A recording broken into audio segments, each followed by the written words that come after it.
F is for freedom. Freedom is a sensation. We have only choice. It's almost ludicrous to think of how many men and women have fought and died for the American idea of freedom. A man in a voting booth with a pencil, choosing which box to check. Real freedom, the kind of freedom we are fighting for, is something much grander. It means creating the choices you choose between, for starters. A better illustration is the musician in the act of playing with their companions. In joyous, seemingly effortless cooperation, they actively create the sonic and emotional environment in which they exist, participating thus in the transformation of the world, which will in turn transform them. Take this model and extend it to every moment of our lives. Now that would be real freedom. Nothing is true, everything is permitted. In the summer of 1999, CrimethInc Special Agent Tristran Charazutha, who had eaten only garbage all year as a consequence of his oath not to participate in, add fuel to, or encourage in any way the economy of world capitalism, was persuaded by one of his lovers to let her treat him to a dinner at an expensive Italian restaurant.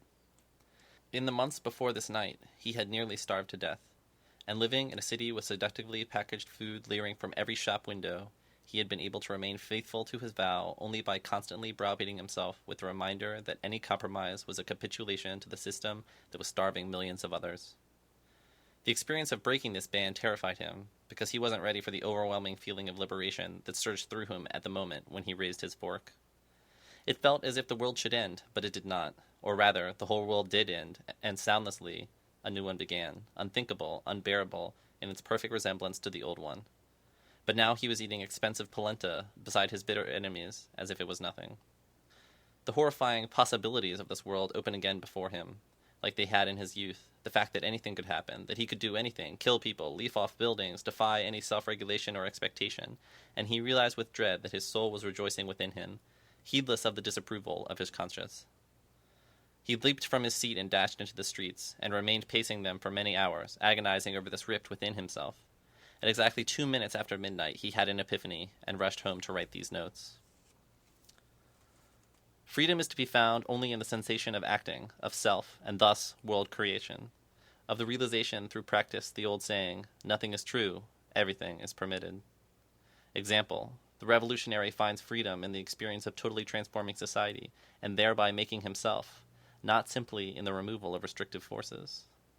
To experience this, one must be capable of doing anything at any time. Remember the story of Achilles and the tortoise.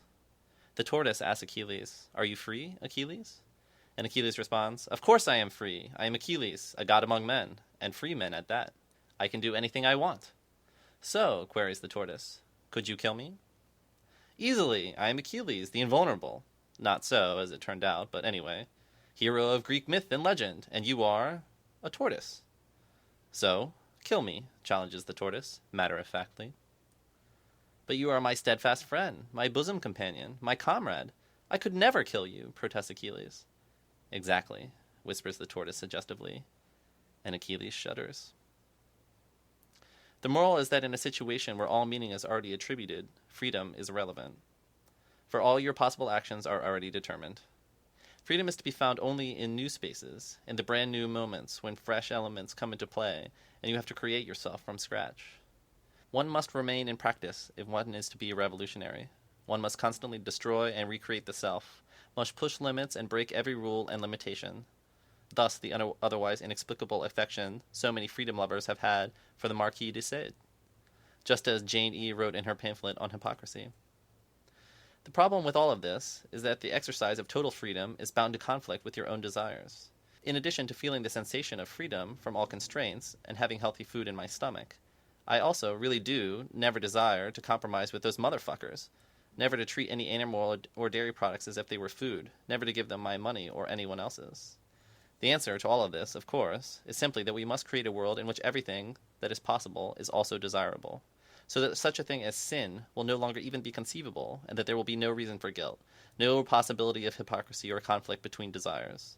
In the utopia our revolution, mythically speaking now, should create, anything will be possible, and good, for our hearts demand nothing less than total freedom.